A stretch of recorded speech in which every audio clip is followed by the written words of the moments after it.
All right, so we've been telling you, and no doubt you've noticed that the scammers are everywhere. According to a New York Times report, young adults fall for scams more often than our seniors.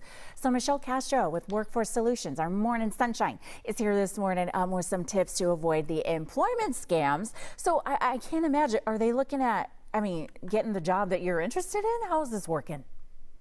Good morning, Lena. It's that whole idea of people get desperate.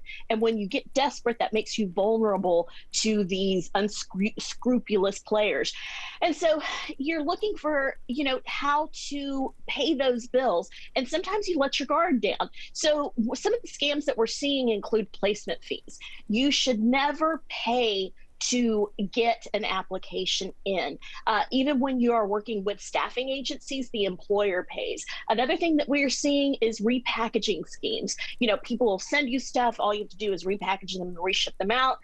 What is bad about that is that sometimes you could be dealing with stolen goods. And then there's those advanced payment schemes where let me send you a check for this, you deposit it, and then send transfer the money elsewhere. Well, a lot of times you're going to end up with a bad check, and then when it bounces, you're stuck with the overdraft fees. So a couple of things that you want to watch out for is the exaggerating earning potentials, because if it looks too good to be true, it probably is. You want to watch for those generic email addresses. Reputable companies are not going to be doing big business using their Yahoo email address. So you want a corporate email address with a corresponding corporate website.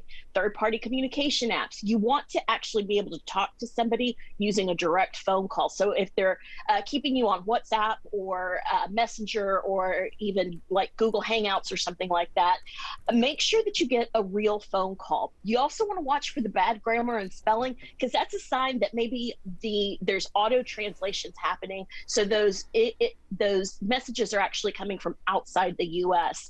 And then requests for personal information. Never let go of your social security number, your driver's license number, or your credit cards in this employment process. It's not until the very end of the game that you have an offer, a solid offer that you can verify, that you should be providing that information. If you need help checking the legitimacy of an employer, reach out to the Better Business Bureau or even us at Workforce Solutions, and we'll help you do that research.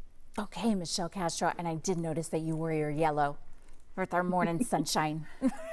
Give us the website again for people to go to look at all the reviews and maybe some of the jobs that are open.